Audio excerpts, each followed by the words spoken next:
Hello students, welcome back to my channel. आपका अपने channel पर स्वागत है। आज के हम इस वीडियो में सेट्स का एक और इंट्रोडक्शन पार्ट डिस्कस करेंगे। और इससे पहले मैंने सेट्स के दो इंट्रोडक्शन पार्ट बनाए हुए हैं। फर्स्ट पार्ट में सेट्स क्या होता है, सेट्स के टाइप क्या होते हैं, काफ़ी डिटेल में समझाया हुआ है। और सेकेंड पार्ट में इक्वल सेट क्या होता है, इक्विवेलेंट सेट क्या होता है, प्रॉपर सेट क्या होता है, प्रॉपर सबसेट क्या होता है, types of interval, power set, disjoint sets, काफ़ी डिटेल में मैंने वीडियो बनाई हुई है। तो आज एक पार्ट हम और करेंगे सेट्स का, और आज हम डिस्कस करेंगे वेन डायग्राम क्या होता है, वेन डायग्राम को हम कैसे रिप्रेजेंट करते हैं, ऑपरेशन ऑन सेट्स क्या होता है, काफ़ी डिटेल में डिस्कस करेंगे।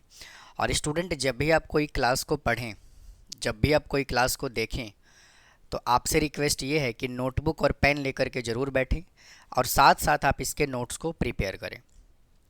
क्योंकि अगर आप ऑनलाइन क्लास को अगर आप ऑफलाइन की तरह ट्रीट करेंगे तो आपको और अच्छे से क्लास समझ आएगा। आपको ऐसा नहीं करना वीडियो देख लिया और आपने उसका नोट्स नहीं बनाया, स्क्रीनशॉट लेकर के ना छोड़ें। तो आइए आज की क्लास को स्टार्ट करते हैं और बात करते हैं वेन डायग्राम क्या होता है।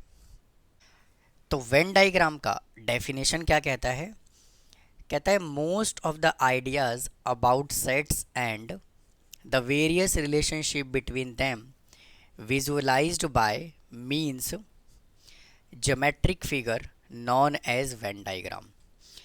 यानी कि जो सेट्स के जो मोस्टली आइडियाज़ होते हैं और सेट्स के बीच में जो रिलेशनशिप होता है, अगर हम इनको एक फिगर के थ्रू अगर हम विजुअलाइज्ड करें, ज्योमेट्रिकली हम इसको फिगर से रिप्रेजेंट करें, तो इसी को क्या कहा जाता है, वेन डायग्राम। और वेन डायग्राम में स्टूडेंट जनरली होता क्या है कि यूनिवर्सल सेट को हम जनरली रेक्टेंगुलर शेप में रिप्रेजेंट करते हैं और उसके सबसेट को हम क्लोज्ड कर्व में रिप्रेजेंट करते हैं, जैसे सर्कल हो गया या फिर एलिप्स हो गया। तो क्या कहता है, the universal set denoted by you is denoted by rectangle. यानी यूनिवर्सल सेट को हम रेक्टेंगुलर या फिर स्क्वायर शेप में रिप्रेजेंट करते हैं and its subset by closed curve within the rectangle such that circle, ovals और ellipse। और इनके जो क्लोज्ड कर्व होता है वो रेक्टेंगल के अंदर हम रिप्रेजेंट करते हैं। अब आइए इसको एग्जांपल की हेल्प से समझते हैं। एक यूनिवर्सल सेट में कंसिडर कर लेता हूँ 1 2 3 4 5 6 7 8 और 9। और एक ए सबसेट कंसिडर कर लेता हूँ 1 2 3 4 5। और क्या कह रहा है, यूनिवर्सल सेट को हमें रेक्टेंगल में रिप्रेजेंट करना है। तो एक रेक्टेंगल बना लेता हूँ और ये पूरा रेक्टेंगल जो है वो क्या है, एक यूनिवर्सल सेट है। तो यूनिवर्सल सेट है तो इसके अंदर सभी के सभी एलिमेंट भी लिखा जाएगा, 1 2 3 4 5 6 7 8 और 9। अब कहता है कि इसके सबसेट को रेक्टेंगल के अंदर एक क्लोज्ड कर्व में रिप्रेजेंट करना है, जो सर्कल हो सकता है या फिर इलिप्स हो सकता है। तो जो सेट ए है इसको हमने क्लोज्ड कर्व में रिप्रेजेंट कर दिया। तो ये क्या है, पूरा का पूरा ये सेट ए है जिसको हमने क्या कहा है, सबसेट। इसी को हम क्या कहते हैं, वेन डायग्राम से। यानी कि सेट्स के बीच में ये क्या बताता है, रिलेशन बताता है। जो यूनिवर्सल सेट को हमने रेक्टेंगल में रिप्रेजेंट कर दिया और इसके सबसेट को हमने सर्कल में रिप्रेजेंट कर दिया। तो उम्मीद है स्टूडेंट आपको वेन डायग्राम का मतलब समझ आ गया होगा। अब डिस्कस करते हैं ऑपरेशंस ऑन सेट क्या होता है। तो ऑपरेशन ऑन सेट्स में हम डिस्कस करते हैं यूनियन ऑफ टू सेट्स क्या होता है, इंटरसेक्शन ऑफ सेट्स क्या होता है, सब्ट्रैक्शन ऑफ सेट्स क्या होता है, डिसजॉइंट सेट्स क्या होता है। तो इस सभी के सभी जो पार्ट्स हैं ये ऑपरेशंस ऑन सेट्स के पार्ट हैं। तो फर्स्ट मैंने कंसीडर किया हुआ है यूनियन ऑफ टू सेट्स। तो यूनियन ऑफ सेट्स में क्या कहता है, the union of two sets A and B written as A union B. इसको कैसे लिखा जाता है, ए यूनियन बी के फॉर्मेट में लिखा जाता है। इसको रीड कैसे करते हैं, A union B is the set consisting of all the elements which belong to A और बी बोथ। यूनियन का मतलब स्टूडेंट क्या होता है, जब आपको दो सेट दिया हुआ है तो एक ऐसा सेट हमें बनाना है जिसके अंदर ए के एलिमेंट भी होने चाहिए और बी के एलिमेंट भी होने चाहिए। कैसे, इसको एग्जांपल की हेल्प से समझते हैं। जैसे एक ए सेट है जिसमें है 2, 3, 4, 5 और 6, और एक बी सेट है जिसको हमने कह दिया 1, 3, 5, 7 और 8।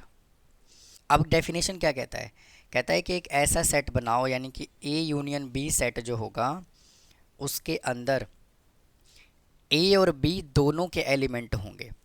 मतलब कि 1, 2, 3, 4, 5, 6, 7 और 8। जो भी एलिमेंट यहाँ पे रिपीट हो रहा है इसको हम एक ही बार लिखते हैं, तो इसको हम क्या कहते हैं, यूनियन ऑफ टू सेट्स। अब इसको मैथमेटिकली कैसे रिप्रेजेंट किया जाता है, अगर हमें ए यूनियन बी कैलकुलेट करना है तो इसको लिखा जाएगा x is such that x belongs to set A और x belongs to set B. यानी कि कहने का मतलब ये है कि जब आपको यहाँ पे और लिखा हुआ होगा तो और का मतलब ये है कि आपको ऐड करना है। मतलब कि ए यूनियन बी में आपको सेट ए के भी एलिमेंट लिखने हैं और सेट बी के एलिमेंट भी लिखने हैं। इस तरह से रिप्रेजेंट किया जाता है इसको। अब देखिए, इसको हमें ज्योमेट्रिकली रिप्रेजेंट करना है ए यूनियन बी को। तो अगर स्टूडेंट ये सेट ए है और अगर ये सेट बी है, set A and set B, कि सेट ए में क्या क्या एलिमेंट है, 2, 3, 4, 5, 6, 2, 3, 4, 5 और 6, और सेट बी में क्या है 1, 3, 5। तो देखिए सेट बी में जो है हमने 3, 5 तो पहले लिखा हुआ है 1, फिर क्या बचेगा 7 और 8। तो अगर मैं ए यूनियन बी की बात करूं तो ये पूरा पोर्शन जो है वो शेडिड होगा, मतलब कि ये पूरा पार्ट आएगा। तो ए यूनियन बी को हम ज्योमेट्रिकली इस तरह से रिप्रेजेंट करते हैं। अब नेक्स्ट पार्ट कहता है the intersection of the two sets A and B as A intersection B, यानी कि जो उल्टा यू की तरह हम लिख देते हैं ना, इसको कहा जाता है इंटरसेक्शन। और रीड कैसे करते हैं, A intersection B is the set consisting of all elements which belong to both A and B. अब ये बोल क्या रहा है, इंटरसेक्शन का मतलब स्टूडेंट क्या होता है, कॉमन। मतलब कि एक सेट अगर हमने ए कंसिडर किया है और एक सेट हमने बी कंसिडर किया है, तो ऐसा एलिमेंट हमें कैलकुलेट करना है जो सेट ए के अंदर भी हो और सेट बी के अंदर भी हो। तो इसको कहा जाता है इंटरसेक्शन, मतलब दोनों में कॉमन एलिमेंट कौन से हैं। यहाँ पे एक एग्जांपल कंसिडर किया था, set A is equal to 2, 3, 4, 5 और 6, और एक सेट कंसिडर किया था बी 1, 3, 5, 7 और 8। अगर हमें ए इंटरसेक्शन बी कैलकुलेट करना है तो क्या कह रहा है, which belong both A and B, दोनों में कौन से एलिमेंट हैं। तो एक तो 3 है और एक 5 है। तो इंटरसेक्शन का मतलब होता है कि दोनों सेट के अंदर कॉमन एलिमेंट कौन सा है, तो इसको कहा जाता है इंटरसेक्शन। अगर मैं वापस से इस पे चलूँ तो और अगर लिखा हुआ है तो आपको यूनियन निकालना है, मतलब कि दोनों सेट को कंबाइन करके लिखना है, लेकिन रिपीटेड एलिमेंट को एक बार लिखना है। और अगर यहाँ पर एंड लिखा हुआ है तो एंड का मतलब ये है कॉमन एलिमेंट। दोनों में कॉमन क्या है, अब वापस से आइए इसको फिगर की हेल्प से समझते हैं। अगर इसको मैं सेट ए कह दूं और इसको मैं सेट बी कह दूं, तो ये देखिए सेट ए है और ये देखिए सेट बी है। और अभी अभी मैंने क्या कहा है कि दोनों में कॉमन। स्टूडेंट अगर मैं इस वाले फिगर, अगर मैं पहले वाले सेट की बात करूं, फर्स्ट सर्कल की बात करूं, तो देखिए पूरा ये पार्ट आ रहा है ऐसे। और अगर मैं सेकंड सर्कल की बात करूं तो देखिए ये वाला पार्ट आ रहा है। तो दोनों में जो कॉमन है वो कौन से वाला पार्ट है जो मैंने रेड पेन से मार्क करा है, तो इसी को क्या कहा जाता है, ए इंटरसेक्शन बी, जो दोनों में कॉमन है। तो अगर ज्योमेट्रिकली रिप्रेजेंट करेंगे तो इसको, ये वाले पार्ट को कहते हैं ए इंटरसेक्शन बी। और अगर मैं इस फिगर की हेल्प से समझाऊं तो देखिए इसमें कॉमन क्या है, 3 और 5। 3 देखिए सेट ए के अंदर भी है, सेट बी के अंदर भी है। यहाँ पे 3 और 5 कॉमन है, तो देखिए मैंने यहाँ पे 3 और 5 लिखा है कि नहीं लिखा। तो इसको क्या कहा जाएगा, ये जो दोनों में कॉमन है ये क्या है, इंटरसेक्शन है। तो उम्मीद है स्टूडेंट आपको इंटरसेक्शन और यूनियन का मतलब समझ आ गया होगा। आइए स्टूडेंट डिस्कस करते हैं डिसजॉइंट सेट्स क्या होता है। तो स्टूडेंट डिसजॉइंट सेट्स का मतलब होता है कि एक ए सेट मैंने कंसिडर किया और एक बी सेट मैंने कंसिडर किया, अगर उन दोनों में कोई भी एलिमेंट कॉमन नहीं है तो उसको कहा जाता है डिसजॉइंट सेट्स। यहाँ पर देखिए अगर एक ए सेट है और अगर ये बी सेट है तो इन दोनों में अगर कॉमन है तो इसको कहा जाएगा क्या, इंटरसेक्शन ऑफ सेट्स। लेकिन अगर इन दोनों में कुछ भी कॉमन नहीं है तो इसको क्या कहा जाएगा, डिसजॉइंट सेट्स। कैसे, देखिए अगर एक ए सेट है, इसमें 1 2 3 4 5 एलिमेंट कंसीडर कर लेता हूँ, और एक बी सेट है 7 8 9 और 10 कंसीडर कर लेता हूँ। तो इन दोनों में देखिए, इन दोनों ही सेट में ऐसा कोई एलिमेंट है जो कॉमन है, तो कोई भी कॉमन एलिमेंट नहीं है। तो ये क्या आ गया, A intersection B is equal to 5।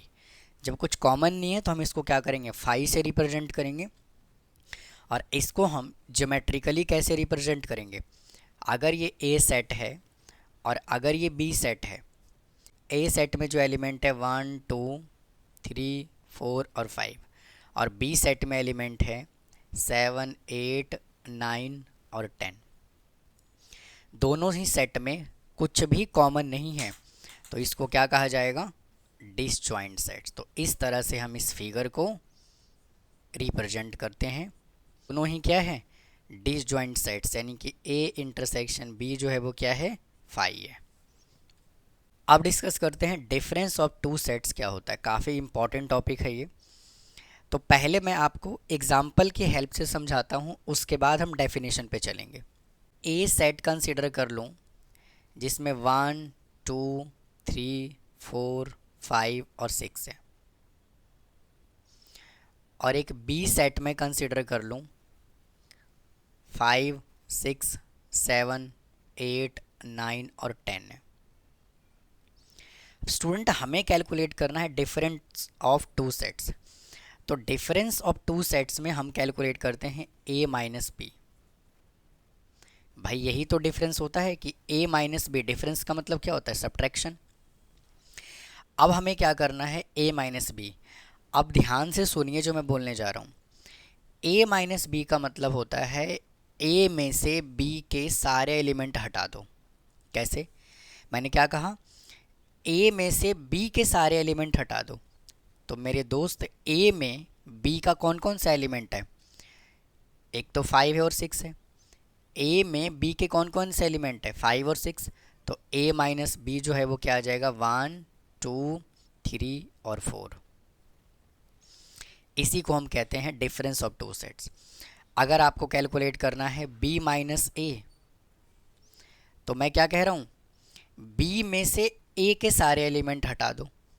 भाई बी में से ए के सारे एलिमेंट हटा दो, तो बी में ए के कौन सा एलिमेंट है, 5 6। तो इसमें से क्या करो, 5 6 हटा दो, तो क्या बचा, 7 8 9 और 10। इसी को हम कहते हैं क्या, डिफरेंस ऑफ टू सेट्स। तो इसको हम बड़े आराम से कह सकते हैं क्या, ओनली ए। ओनली ए का मतलब क्या होता है, भाई ओनली ए ही तो है, बी के जब मैंने एलिमेंट हटा दिया तो ओनली ए ही तो बचा। और इसको हम क्या कह सकते हैं, ओनली बी। अब बी में से ए के एलिमेंट हटा दिए तो ओनली बी ही तो बचा। अब आइए डेफिनेशन पे चलते हैं। कहता है let A and B two sets, then A minus B is the consisting of all elements which belong to A. A के तो एलिमेंट होने चाहिए but not belong to B, but B के एलिमेंट नहीं होने चाहिए। तो अगर मैं इस वाले पार्ट को मैथमेटिकली रिप्रेजेंट करूं तो कैसे लिखा जाएगा, a minus B is equal to x is such that x belongs to a and x does not belongs to b।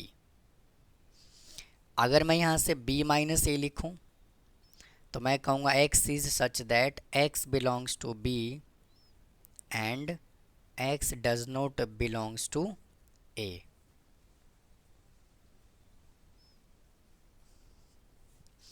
तो इस तरह से इसको हम मैथमेटिकली रिप्रेजेंट करते हैं। अब आइए अब इसको ज्योमेट्रिकली भी रिप्रेजेंट करते हैं।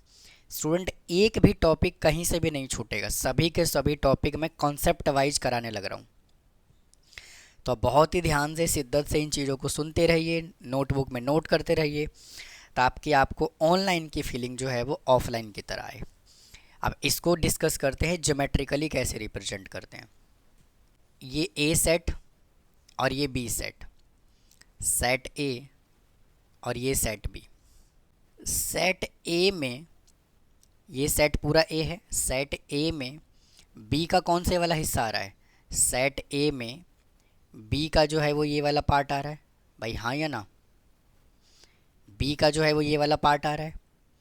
तो मैंने क्या किया, सेट ए में से बी का ये वाला पार्ट मैंने हटा दिया, ये पूरा यहाँ से जो कॉमन दिखाई दे रहा है इंटरसेक्शन वाला, ये वाला पोर्शन मैंने हटा दिया। तो मेरे दोस्त जो ये वाला पार्ट बचेगा यहाँ से, ये वाला, ये पोर्शन जो बचेगा ये क्या बचेगा, a माइनस बी ही तो बचेगा, हाँ या ना। a में से अगर मैं b का ये कॉमन वाला पार्ट हटा दूं तो a माइनस बी बचेगा। अब ये पूरा सेट जो है वो क्या है, b है, और इसमें से अगर मैं ये वाला कॉमन पार्ट हटा दूं, a का जो कॉमन हिस्सा है ये वाला, तो जो ये वाला पार्ट बचेगा, तो जो ये वाला पोर्शन बचेगा, ये वाला, ये क्या बचेगा, b माइनस ए ही तो बचेगा। तो उम्मीद है आपको सब्ट्रैक्शन ऑफ सेट्स यानी डिफरेंस ऑफ टू सेट्स का मतलब समझ आ गया होगा। तो इसको हम क्या कहते हैं, ओनली ए, और इसको हम क्या कहते हैं, ओनली बी। क्योंकि ए में से जो बी वाला पार्ट है वो हटा दिया और बी में से जो ए वाला पार्ट है वो हटा दिया। और यहीं से एक कॉन्सेप्ट और समझ लेते हैं, म्यूचुअली डिसजॉइंट सेट क्या होता है। तो देखिए जो रेड वाला जो मार्क किया है ना मैंने, इसको हम क्या कहेंगे, इस वाले पार्ट को, इसको कहेंगे a माइनस बी, और अगर हम इसका इंटरसेक्शन निकालें b माइनस ए का तो क्या आएगा, फाई आएगा। क्यों, क्योंकि दोनों में ही कुछ कॉमन ही नहीं है, तो ये वाला पार्ट जो होगा वो क्या होगा, खाली होगा। तो इसको कहा जाता है म्यूचुअली डिसजॉइंट सेट्स। अब आइए कुछ कॉन्सेप्ट और डिस्कस करते हैं। अब आइए स्टूडेंट डिस्कस करते हैं कॉम्प्लीमेंट ऑफ सेट्स क्या होता है। तो पहले इसको एग्जाम्पल के थ्रू समझते हैं और फिर हम डेफिनेशन पे आएंगे। सबसे पहले क्या करता हूँ, मैं एक यूनिवर्सल सेट कंसिडर कर लेता हूँ। यूनिवर्सल सेट एज्यूम कर लेता हूँ 1 2 3 4 5 6 7 8 9 और 10, और एक ए सेट कंसिडर कर लेता हूँ 1 2 3 5 7 और 9। अब देखिए कॉम्प्लीमेंट सेट क्या होता है।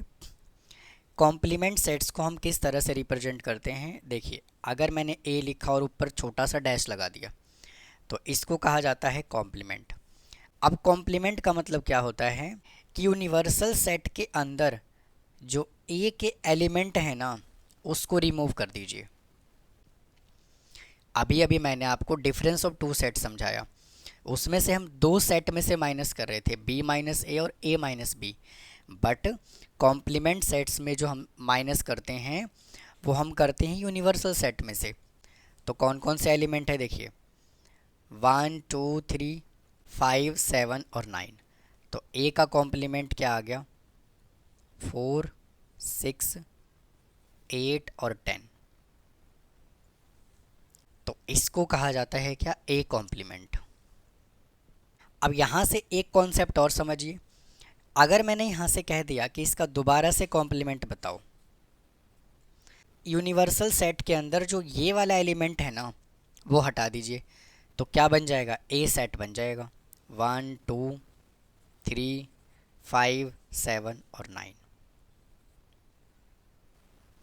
तो यहाँ से हमने क्या सीखा कि अगर ए कॉम्प्लीमेंट का दोबारा से कॉम्प्लीमेंट कर देते हैं तो वापस से जो गिवन सेट है वही आ जाता है।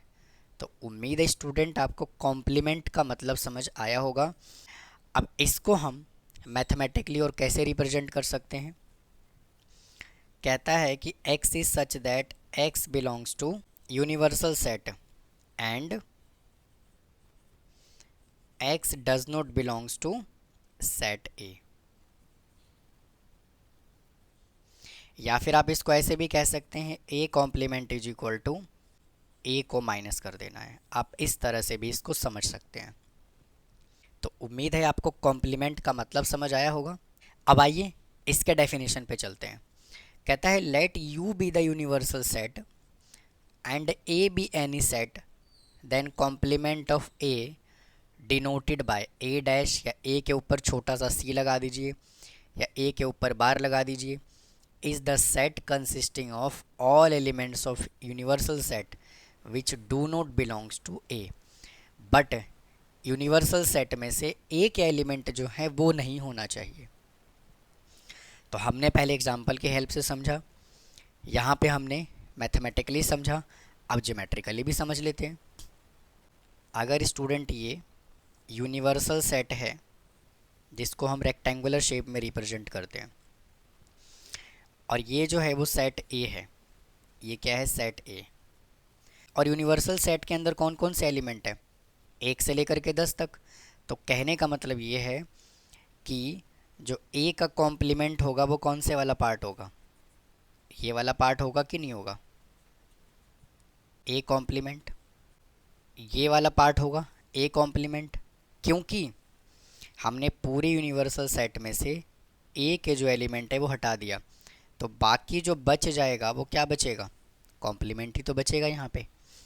देखिए, अगर ये यूनिवर्सल सेट है और पूरा यहाँ से 1 से लेकर के 10 तक के सारे एलिमेंट लिखे हुए हैं, और अगर ये ए सेट है और इस पूरे में से अगर मैं ए के सेट को हटा दूं तो बाकी जो बचेगा कॉम्प्लीमेंट ही तो बचेगा। तो ये हो गया आपका ज्योमेट्रिकली रिप्रेजेंटेशन। अब आइए स्टूडेंट डिस्कस करते हैं some basic result about cardinal number. अब ये होता क्या है, मैं आपको एक छोटी सी कहानी के हेल्प से समझाता हूँ इसको। मान लेते हैं 40 स्टूडेंट है। जो 40 स्टूडेंट है ना, यानी टोटल नंबर ऑफ स्टूडेंट को हमने क्या कह दिया? A union B. तो जो टोटल को रिप्रेजेंट कर रहा होता है ना वो यूनियन कहा जाता है, लेकिन पीपल जो होगा उसको यूनियन अजूम नहीं करेंगे। मतलब कि एक छोटे से ग्रुप को हम कहेंगे यूनियन। तो यूनियन का मतलब ऐसे समझ आया होगा आपको। उसके बाद उन 40 स्टूडेंट्स में से कुछ स्टूडेंट ऐसे होंगे जो फुटबॉल खेलना पसंद करते होंगे, तो जो फुटबॉल खेलते हैं ना उसको मैंने सेट ए कह दिया। और कुछ स्टूडेंट ऐसे होंगे जो क्रिकेट खेलना पसंद करते होंगे, इसको मैंने सेट बी कह दिया। और कुछ स्टूडेंट ऐसे होंगे जो दोनों खेलते होंगे, फुटबॉल भी और क्रिकेट भी, तो इसको मैंने क्या कह दिया? कॉमन कह दिया, मतलब इंटरसेक्शन कह दिया। तो अब यहाँ से रिज़ल्ट क्या मिला देखिए। अगर हमें कैलकुलेट करने के लिए कहता है एन ए यूनियन बी, तो इसका फार्मूला आप अप्लाई करेंगे n A plus n B minus n A intersection B. इस फॉर्मूले की बात करना चाह रहा था मैं। अब देखिए, इसी फॉर्मूले को थोड़ा सा मैं डिटेल में और लेकर के जाता हूँ। इसको मैं वेन डायग्राम की हेल्प से समझाने की कोशिश करता हूँ। वापिस से समझते हैं। देखिए कि अगर ये सेट ए है और अगर ये सेट बी है, तो मैंने क्या कहा है अभी अभी कि जो ये वाला पार्ट है ना, ये वाला जो पार्ट है इसको हम क्या कहते हैं, ए इंटरसेक्शन बी। मैंने क्या कहा आपको, कुछ स्टूडेंट ऐसे हैं जो फुटबॉल खेलते हैं। मेरे भाई अगर ये पूरा सेट ए है और मैंने इसको कह दिया फुटबॉल खेलते हैं, और कुछ स्टूडेंट ऐसे हैं जो क्रिकेट खेलते हैं, तो भाई पूरा सेट मैंने क्या कह दिया, बी है जो क्रिकेट खेलते हैं। और मैंने क्या कहा कि कुछ ऐसे स्टूडेंट हैं जो दोनों खेलते हैं, तो भाई कॉमन वाला पार्ट हुआ कि नहीं हुआ। और एक कंडीशन मैंने आपको और समझाया यहाँ से कि जो ये वाला पोर्शन होगा ना, ये वाला पोर्शन,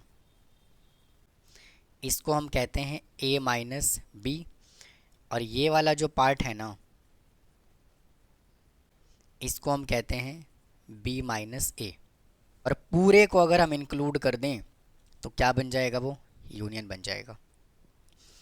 तो यहाँ से मैं आपको क्या समझाना चाह रहा हूँ, मैं यहाँ से ये समझाना चाह रहा हूँ अगर हमें सिर्फ a माइनस बी निकालना है तो इसको फॉर्मूले के फॉर्म में हम कैसे लिखेंगे, a minus B n is equal to, इस पूरे सेट a में से, पूरे सेट a में से हम क्या करेंगे, कॉमन वाला पार्ट माइनस कर देंगे, एन ए इंटरसेक्शन बी। और अगर मुझे एन बी माइनस ए लिखना है तो मैं सेट बी में से मैं ए इंटरसेक्शन बी को माइनस कर दूंगा। भाई हाँ या ना। अगर मुझे यहाँ से सेट ए निकालना है तो मैं क्या लिखूँगा, एन ए माइनस बी, और ये वैल्यू इधर आके ऐड हो जाएगा, n A intersection B is equal to n A. या फिर आप इसको ऐसे भी कह सकते हैं कि अगर एन ए की बात करें तो ये ओनली में से हम कॉमन वाला पार्ट क्या कर देते हैं, ऐड कर देते हैं। सिमिलरली अगर यहाँ से आपको एन बी निकालना है तो आप क्या करेंगे, एन बी माइनस ए में आप ए इंटरसेक्शन बी को क्या कर दीजिए, ऐड कर दीजिए। तो कुछ ये इम्पोर्टेंट रिज़ल्ट है, जब आप क्वेश्चन को सॉल्व करेंगे तो ये हेल्प करेगा। अब ये तो स्टूडेंट तब था जब यहाँ से दो सेट था ए और बी। अब तीन सेट अगर गिवन हो तब हम कैसे कैलकुलेट करेंगे, इसको भी समझ लेते हैं। अगर n A union B union C निकालना है, इसका फॉर्मूला क्या होगा, n A plus n B plus n C minus n A intersection B minus n A intersection C minus n B intersection C plus n A intersection B intersection C. तो अगर तीन set अगर given हो तो आप इस तरह से कैलकुलेट करेंगे। थ्री फाइनाइट सेट्स गिवन हो तो इसको हम ज्योमेट्रिकली कैसे रिप्रेजेंट करेंगे। अगर स्टूडेंट ये सेट ए है और अगर ये बी सेट है और अगर ये सी सेट है, this is A B and C. तो स्टूडेंट तीनों ही सेट में कॉमन वाला पोर्शन कौन सा है, देखिए ये वाला पोर्शन जो है वो कॉमन है, तो इसको हम क्या कहेंगे, an A intersection B intersection C. A और बी में कॉमन पोर्शन कौन सा है, देखिए ये वाला पोर्शन जो है वो कॉमन है,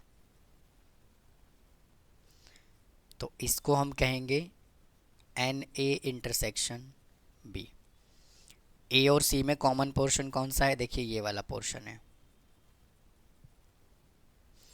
तो इसको हम कहेंगे एन ए इंटरसेक्शन सी। और इन दोनों में कॉमन पोर्शन कौन सा है, ये वाला है, ये वाला, तो इसको कहेंगे एन बी इंटरसेक्शन सी। अब मेरे दोस्त जो ये वाला पोर्शन है ना, ये वाला इसको हम कहेंगे ओनली ए, और इस वाले पोर्शन को हम कहेंगे, जो ये वाला पार्ट है ना, ये वाला इसको हम कहेंगे ओनली बी। और जो ये वाला पोर्शन है, ये वाला, इसको हम कहेंगे ओनली सी। तो उम्मीद है स्टूडेंट आपको ये आज का इंट्रोडक्शन पार्ट समझ आया होगा। तो प्लीज़ मेरे वीडियो को लाइक करें, चैनल को सब्सक्राइब करें, क्योंकि आपका एक लाइक और एक कमेंट मुझे काफ़ी ज़्यादा मोटिवेट करता है वीडियो बनाने में, और अच्छे तरीके से मैं और काम कर पाऊँ और अच्छे अच्छे कॉन्सेप्ट आपके लिए लेकर के आऊँ। सो प्लीज़ मुझे सपोर्ट करें, चैनल को सब्सक्राइब करें, वीडियो को लाइक करें, ज़्यादा से ज़्यादा इस चैनल को अपने फ्रेंड्स को शेयर करें। तो फिर मिलता हूँ कोई और नए कॉन्सेप्ट के साथ। थैंक यू, धन्यवाद।